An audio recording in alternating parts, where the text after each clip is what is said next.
নমস্কার বন্ধুরা। তো দেখো আজকে বানাবো চিলি সোয়াবিন। তো আমি সোয়াবিনগুলো আগে গরম জলে ভাপিয়ে নিয়েছি। তারপরে দেখো নুন, লঙ্কার গুঁড়ো, আদা আর রসুন, কাঁচা লঙ্কা গ্রেট করে দিয়েছি, ডিম ফাটিয়ে দিয়েছি, একটু লেবুর রস দিচ্ছি, আর একটু দেবো ভিনিগার আর সয়া সস দিয়ে ভালো করে, আর কর্নফ্লাওয়ার দিয়ে ভালো করে মেখে নেব।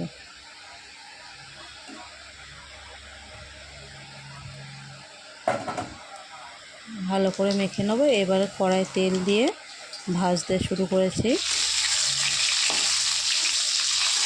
লাল লাল করে ভেজে তুলে নেব। কিছু ভাজা হয়ে গেছে। এবারে দেখো পেঁয়াজ, টমেটো, ক্যাপসিকাম, কাঁচা লঙ্কা ডুমো করে কেটে রেখেছিলাম, সেগুলো তেলের মধ্যে দিয়ে দিলাম। হালকা নাড়াচাড়া করব।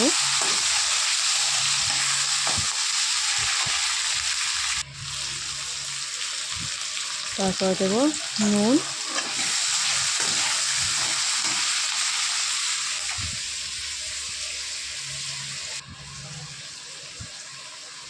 লঙ্কার গুঁড়ো আর একটু নুন দিয়ে দিলাম। তারপরে একটা বাটির মধ্যে vinegar, soya sauce, tomato sauce ভালো করে নেড়ে নেব। মিক্স করে এটা একসাথে দিয়ে দেব।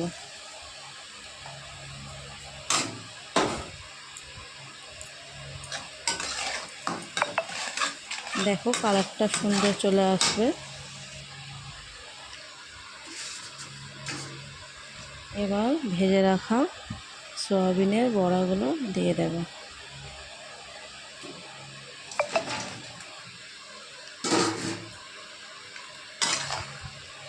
হালকা নাড়াচাড়া করব। তারপর একটা বাটিতে কর্নফ্লাওয়ার নুন দিয়ে গুলে দিয়ে দেব,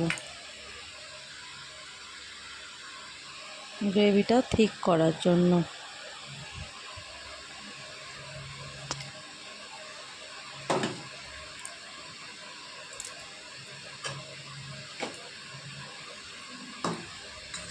দু মিনিটের জন্য আমি ঢাকা দেব। তারপরে দেখো আমার রেডি হয়ে গেছে চিলি সোয়াবিন, সয়া চিলি যেটাই বলো না কেন। খুব টেস্টি হয় এটা, পরোটা বা রুটির সঙ্গে খুব ভালো যায়, খুব ভালো লাগে। তো রাতে ডিনারের জন্য একদম পারফেক্ট। তোমরা এইভাবে বানিও, রুটি বা পরোটার সঙ্গে খুব ভালো লাগে। ভালো লাগলে চ্যানেলটা সাবস্ক্রাইব করো, লাইক করো, পাশে থাকা বেল আইকনটি প্রেস করো। Thank you.